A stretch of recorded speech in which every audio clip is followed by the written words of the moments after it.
Well, you already pay for the roads. Now you're going to pay for illegal immigrants to drive on them. Starting in January, California is expanding DMV hours to accommodate the nearly 1.4 million illegals seeking driver's licenses. The price tag estimated to top $141 million. Take a look at that lump sum. Here to react from the Center of Immigration Studies, John Feary joins us now. Good morning to you, John. Thanks for being here. Let's talk about first, how many people are going to be walking in and granted this type of license? Do you know? We really don't know. California DMV is saying that's going to be about 1.4 million illegal immigrants over the next 3 years. But what we do know is that California is already home to about 3 to 4 million illegal immigrants. And once this goes into effect on January 1st, it's very likely that we'll see more illegal immigrants relocate to the state from other states and more illegal immigrants come into the country to take advantage of this. Interesting point that you're making there. Is there a difference between the license that someone who is here legally, citizenship, would walk in and get, and someone who is illegal would get? Do you have a visual that we can take a look at and decipher? Yeah, there is a difference, and under federal law, it has to say not for federal purposes on the front of the ID. One of the things that illegal immigrant advocates have been pushing for is to make the licenses as similar as possible. And you see on your screen there the difference. I'm not seeing a huge difference there, though. If I'm just glancing at that. Yeah, not a huge difference, but that's better than what was originally proposed, which would have only been a small 6-point font letter change from from DL, meaning driver's license, to DP, meaning driver's permit. Okay. And it was so indiscreet that even the DHS had to step in, or the Obama administration, and tell them to come up with that version. But let's look at the cost. I mean, $141 million.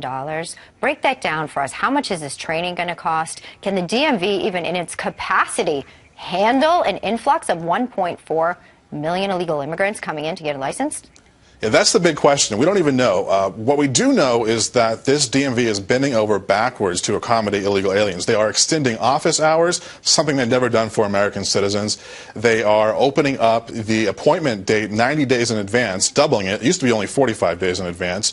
And now they are opening up all sorts of new DMV offices across the state. I just got an email last night in my inbox from the California DMV alerting me to an opening happening today at one DMV office. They have almost 150 employees. This is a huge cost that California taxpayers are going to have to bear as a result of illegal immigration. Are you saying that there will not be many denied this type of license? Yeah, that's the other way the California DMV is bending over backwards. What you can provide is a matricula consular, which is a Mexican government-issued ID card. It's very easy to come by.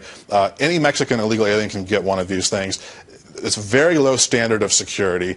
But even if you don't have that, the California DMV has come up with a secondary process where you can actually go and interview with the DMV official and plead as to who you are, and you'll probably wind up getting one. I don't see very many people being denied a license. So you're saying it's easy to kind of walk in there with some form of documentation that anyone can get their hands on. I mean, this becomes more of not just a DMV, I'm going to wait in line longer, this is going to cost a ton of money. This seems like a national security issue, no? Yeah, it very much could be, because the standard of proof that they're relying on is this matricula. That's something that most people who are here illegally are going to be using. And the FBI has testified that these Mexican ID cards are not reliable. There's no security database that U.S. officials or police officials have access to. The Mexican government is trying to explain that they are very high security cards, but the fact is there's no database. The U.S. officials can't double check them. And so it's really a process that's going to keep illegal aliens in the country. It's sort of a state-level amnesty that we're really talking about here. Wow, and it seems like it's in full speed. John Feary, we want to thank you for being with us this morning with all this information. Thank you. Take care.